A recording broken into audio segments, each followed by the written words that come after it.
కస్తూరీ తిలకంచితేందు విలసత్ప్రోద్భాసి బాలస్థలీం కర్పూర ద్రవమిశ్రచూర్ణ కపరామోదోల్ల సద్వీటికాం లోలాపంగతరంగతైరితి కృపాసారైర్నతానందినీం శ్రీశైల స్థలవాసినీం భగవతీం శ్రీమాతరం భవయే అంటారు శ్రీశైల మల్లికార్జున సుప్రభాత ప్రపత్తిలో.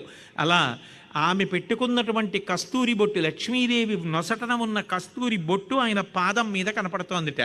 లక్ష్మీనాథుడు అనడానికి ఆయన బ్రహ్మచారిగా ఉన్నా ఆవిడ మాత్రం ఆయనని విడిచిపెట్టి ఉండదు, ఆయనని అనుగమించి వస్తుంది. అందుకని నిత్యానపాయని కనపట్టలేదు కానీ అక్కడే ఉండి నమస్కరించింది పొద్దున్నే.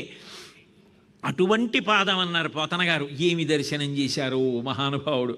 అందుకని బలిదైత్యేంద్రకరద్వయీకృత జల ప్రక్షాళన వ్యాప్తికిం జలజాతక్షుడు సాచ యోగి సుమన సంప్రార్థిత శ్రీదమున్ కలితానమ్ర రమాలలాట పదవీ కస్తూరికాశాదమున్ నలినామోదము రత్ననూపురము నానావేదమున్ పాదమున్ విప్రాయ ప్రకట వ్రతాయ భవతే విష్ణుస్వరూపాయతే తత్ప్రామాణ్య విధే త్రిపాదస్య ధరణిం దాస్యామి యంచున్ క్రియాక్షిప్రుండై ధనుజేశ్వరుండు బడుగుంచేసాచి పూజించి బ్రహ్మప్రీతం అని ధారబోసె భువనం ఆశ్చర్యముం పొందగాన్.